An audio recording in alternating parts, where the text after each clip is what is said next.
जैसे कि थ्योरम 6.3 की स्टेटमेंट यहाँ पे लिख दी है और ये बहुत ही आसान थ्योरम है, तो we are going to solve it in a very easy way.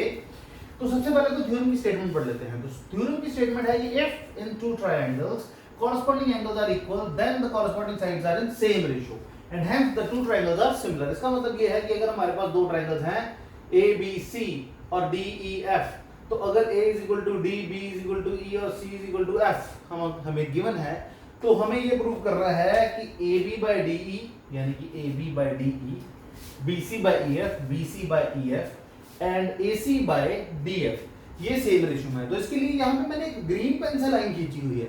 And as you always know कि मेरी जो डायग्राम होती है मैथ्स की या मैथ्स के कोई भी वीडियोस में ग्रीन पेन हमेशा मैं वहां पे यूज करता हूं जहां पे कंस्ट्रक्शन की हो। तो यहाँ पे हम लिखेंगे कि हमने कंस्ट्रक्ट करना है PQ सच दैट कि AB की वैल्यू DP के बराबर आ जाए और AC की वैल्यू DQ के बराबर आ जाए। तो चलो यहाँ पे लिखते हैं कि कंस्ट्रक्शन में draw a line PQ such that AB is equal to DP and AC is equal to DQ। तो ये हो गया हमारा कंस्ट्रक्शन का काम खत्म और साथ ही में हमने अपना ग्रीन मार्कर भी साइड पर रख दिया। अब प्रूफ करना है। प्रूफ करते समय आपको ये ध्यान रखना है कि कोई भी चीज आपने गलत नहीं उठानी है। तो सबसे पहले तो इन ट्रायंगल ABC कितना गया C and DPQ and triangle DPQ। So ये दो ट्रायंगल्स हम लेंगे और एज वी नो दैट कि angle A is equal to angle D, तो ये तो गिवन ही था, ठीक है। और हमने ये कंस्ट्रक्शन की ही इस हिसाब से है कि AB is equal to DP and AC is equal to DQ। ये दोनों चीजें हमारी कंस्ट्रक्शन के कारण आ गई and hence triangle ABC is congruent to triangle DPQ, ठीक है। अब नाउ अगर दो ट्रायंगल सिमिलर हैं तो एंगल B किसके बराबर हो जाएगा, एंगल P के बराबर। सिमिलरली एंगल C किसके बराबर हो जाएगा, एंगल Q के बराबर बाय CP CT C। कई बुक्स में CP CT लिखा होता है, वैसे इसकी फुल फॉर्म होती है congruent parts of congruent triangles are congruent. तो कई लोग एंड में जो है वो C नहीं लगाते, वो CP CT लगा देते हैं, तो वो भी चलेगा, कोई दिक्कत नहीं है। तो अब यहाँ पे हमें ये चीज तो पता लगी कि B P के बराबर है और C Q के बराबर है। बट अगर हम ये इक्वेशन देखें, बट अकॉर्डिंग टू गिवन, जो हमें गिवन स्टेटमेंट था, हमारे पास एंगल B किसके बराबर था, एंगल E के। अगर एंगल B एंगल E के बराबर है तो एंगल E एंगल P के भी बराबर होगा, यानी कि ये वाला जो एंगल है वो इस एंगल के बराबर हो गया, ठीक। और angle C is equal to किसके बराबर था, एंगल F के बराबर, और वो यहां पे हमने किसके बराबर ले लिया, एंगल Q के बराबर, ठीक है। इसका मतलब है कि ये वाला जो एंगल है वो इसके बराबर आ गया। And this clearly shows that कि अगर ये इसके इक्वल है, ये इसके इक्वल है, तो PQ किसके पैरेलल आ जाएगा, EF के।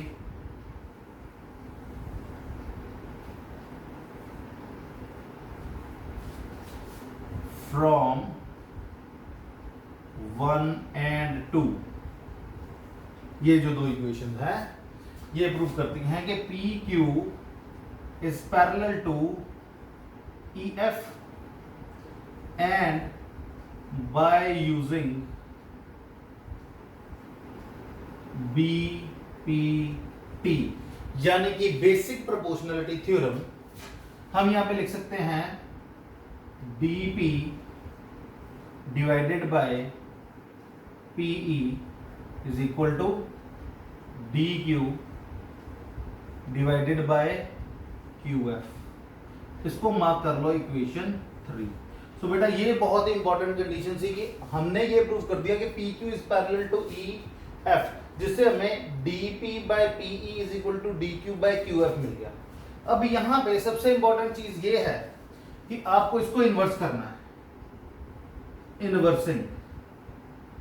इन्वर्स करोगे तो उल्टा हो जाएगा, मतलब PE ऊपर चले जाएगा और DP नीचे आ जाएगा, यहां पे QF ऊपर चले जाएगा और नीचे आ जाएगा DQ।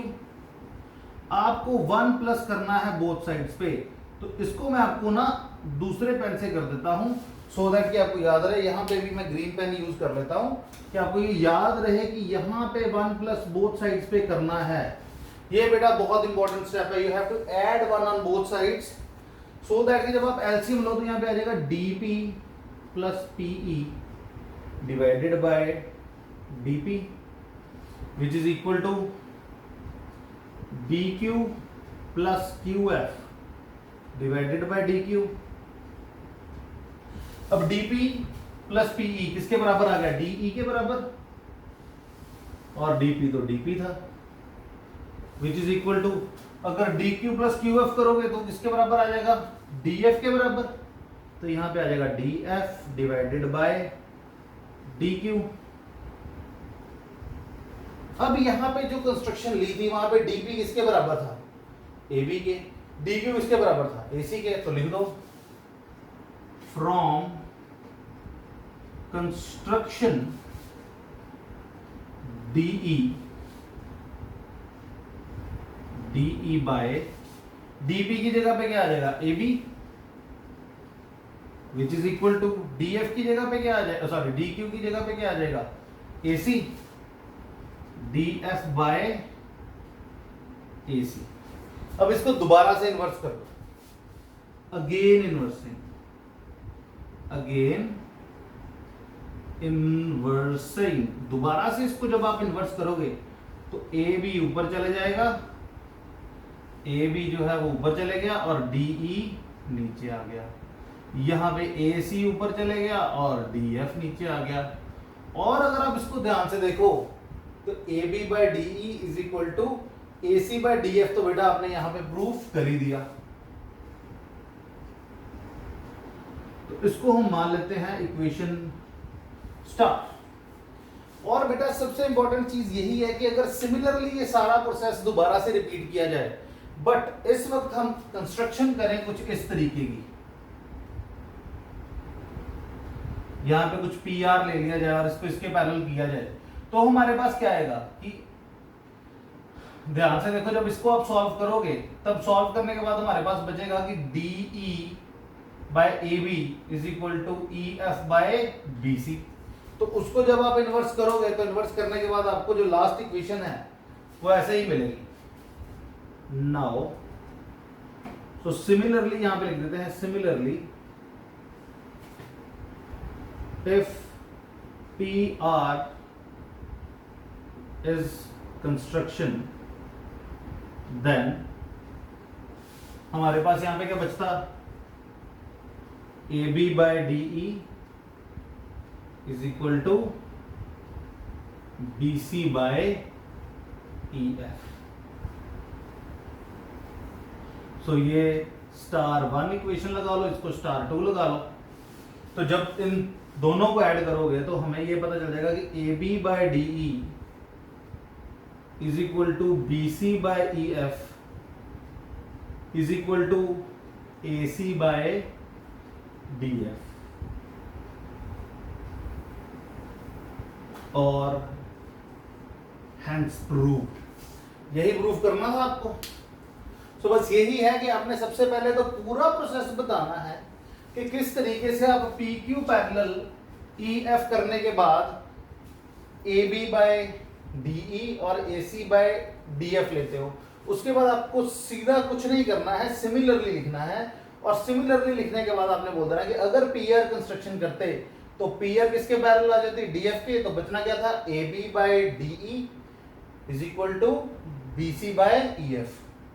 तो इन दोनों इक्वेशन से हमें ये पता चल गया कि अगर ये इसके बराबर है तो ये इसके बराबर है, तो इसका मतलब है ये तीनों आपस में बराबर हैं। So hence we have proved that कि हमारे पास अगर दो ट्रायंगल्स गिवन हो और उनके एंगल्स आपस में इक्वल हो तो कॉरस्पॉन्डिंग साइड्स भी आपस में क्या होंगी, इक्वल। सो बेटा ये तो बहुत इंपॉर्टेंट चीज थी, और इसके साथ दो चीजें और मैं आपको बताने जाऊंगा। जैसे फॉर एग्जांपल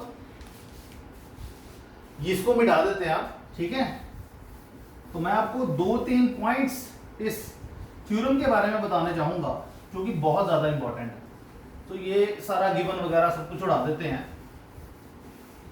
वो इसलिए बिकॉज प्रूफ तो हमने कर ही दिया है। तो अब इंपॉर्टेंट पॉइंट्स बेटा मैं आपको बता रहा हूं। सो इस थ्योरम के बाद हमारे पास दो इंपॉर्टेंट पॉइंट्स निकलते हैं।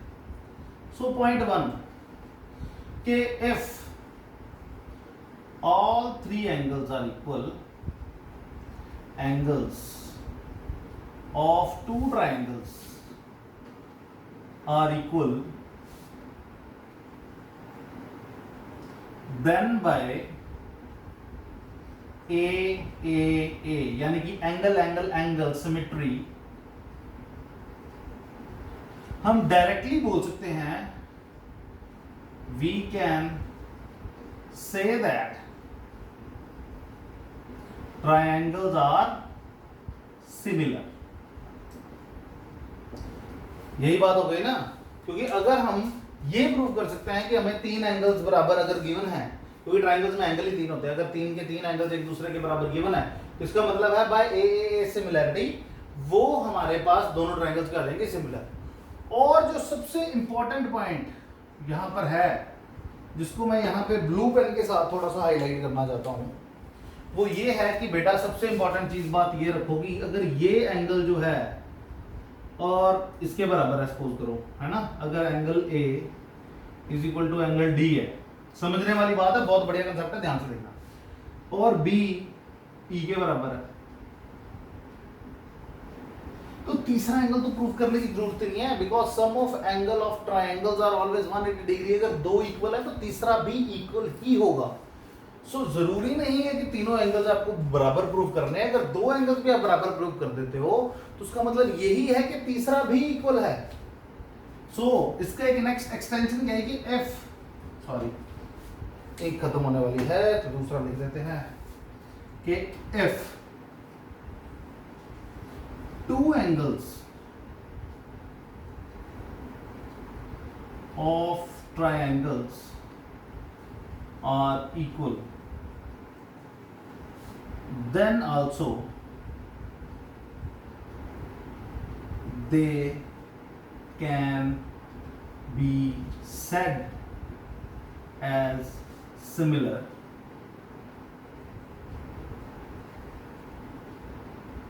according to a similarity. So देख लो ध्यान से, तो ये दो पॉइंट्स इस के बारे में बहुत ही इंपॉर्टेंट थे, जो हर कोई बंदा एक्सप्लेन नहीं करता है, हर कोई इतनी डिटेल में नहीं जाता, बट मैं चाहता हूं कि आप जरूर जाओ। वो इसलिए बिकॉज अगर आपको ये चीजें पता होंगी ना, तो कई बार किसी समय दो एंगल्स भी इक्वल गिवन हो गए तो आप सीधा लिख सकते हो यार वो ट्रायंगल्स तो सिमिलर ही रहेंगे, because 180 degree he angle sum property. अगर दो एंगल्स इक्वल है तो तीसरा बट नेचुरल है उसे इक्वल होना ही पड़ेगा। ठीक है, सो चलिए आप नोट कर सकते हो इसको, सो दैट कि हम अगली थ्योरम में चलें।